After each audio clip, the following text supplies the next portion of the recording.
And we're live. Hey folks, welcome to the channel. This is going to be a quick update, kind of like end of summer update. We're going to talk about crypto. We will talk about just stuff that matters, artificial intelligence, etc. And I'm going to try and do it quick. So, what is on my mind? Crypto. It looks like not only crypto, but probably all risk-on assets. Maybe in for some good liquidity pump.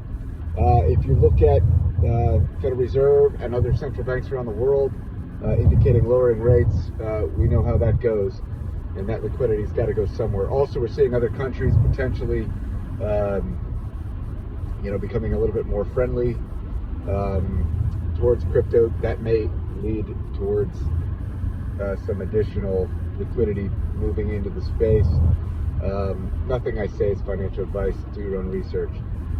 With that being said, Bitcoin still hasn't touched its or gone past its old all-time high, but this is where we're at.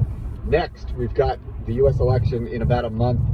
Obviously, with major superpower in the wishy-washy brinks here, there is some uncertainty around that. But what I really want to talk about is just a few things. One, on just a real world note, I've said this before, is if you have an account, say on YouTube or on X or on yada yada, what happens if one day you just wake up and boom, it's gone, or they say you're suspended, or even worse, you're terminated? What do? I mean, it's happened to me a few times on platforms. It's happened to others as well. And it's a real thing, and most recently, one of the guys that I follow in the crypto airdrop space, Crypto Cove, same thing happened to him. And this is the second time, and this time, it said that his repeal was, his appeal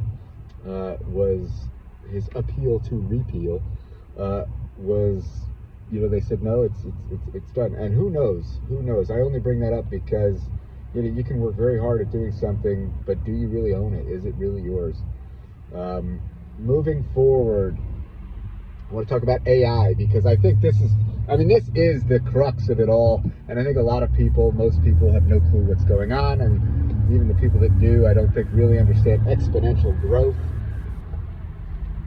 and just how fast this stuff is coming. It's already here, and these trends are just moving forward and trucking. So a couple notable names. There's a guy, David Shapiro. He's got a YouTube channel out. He's been out for a few years, kind of bringing some of this stuff to light, for not only the average user, but some of the more techie folks. He says that he's going to be, at least for his YouTube channel and what he's doing, leaving AI. And he says why. He says there's nothing really more that he thinks he can add at this time. And also, I think he wants to go do with his life what he can, what he enjoys. For him, maybe it's writing, being out in nature, etc. More power to him. Number two, in terms of AI, I was listening to something by Raoul Pal, Real Vision. This guy, I think he's a pretty brilliant mind. But basically what he's saying is, hey, you got about 6 years to kind of make as much money as you can, and after that, who knows? And really what he talks about is, he says, because the future of the way we even think about economics, what happens when you're not dealing in scarcity? But the two things he brings up is, what happens when you have infinite humans, i.e. robots at really cheap costs, and you're talking in the billions and billions of these doing tasks, plus they're equipped with AI in the mind, right? They've got the best of the best. So that's first, is infinite humans. And number two, he says, cheap energy. And so we know that energy, makes the world go round. But what happens when you have these technologies that brings the price of energy down? That could potentially bring down the costs of production, of producing nearly almost all goods, transportation, etc. So that's pretty interesting. Number three I want to bring up on AI is Elon Musk. Elon Musk says basically, I don't know how a not-for-profit open source company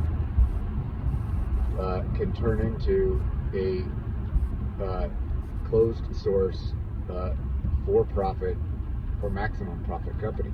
He says it in jest, but he doesn't. Basically, he don't trust Sam Altman, and he does not trust this powerful technology all being in the hands of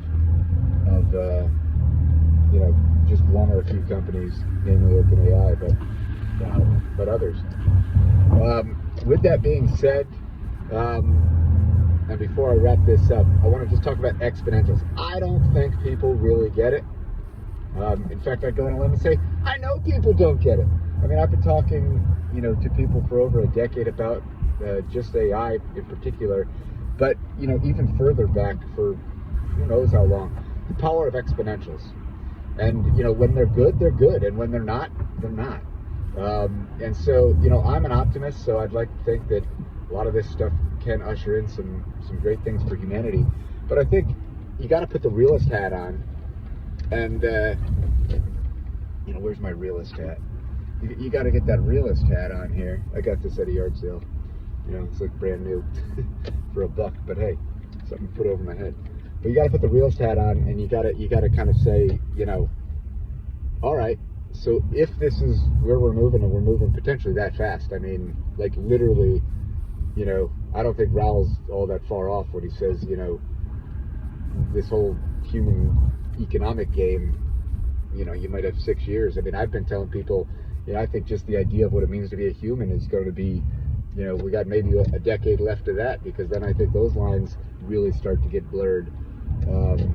But, bringing it to the here and now, we're still living in scarcity. We're still living, most people in 9 to 5. We're still working, to exchange our labor for money to buy goods and services to survive.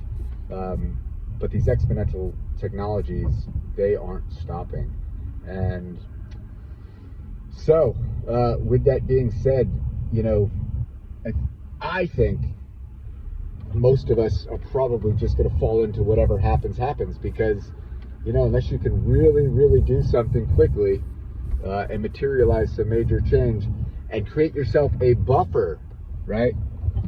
A buffer for what happens or what may happen, you probably just kind of roll with the tides until the tides get so big or so bad potentially where, people do, go on strike, revolt, yada, yada, and hopefully, make some change. But usually government's very reactionary and very late to the party. So I wouldn't bank on that either.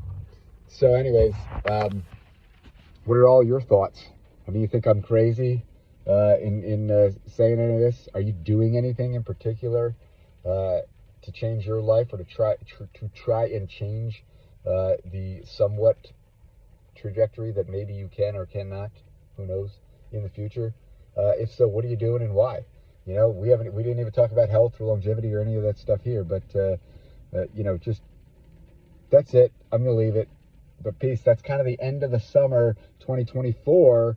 And I think that we're going to see a lot of this, a lot of volatility moving forward. But, if you're on the right side of it, you can ride a huge, huge wave most likely. And if you're not, you watch from the sidelines, and hopefully you don't, it don't wash you out to shore or out to sea, whatever they say. Seashore, Sally Schultz, seashores by the seashore. Later. Peace.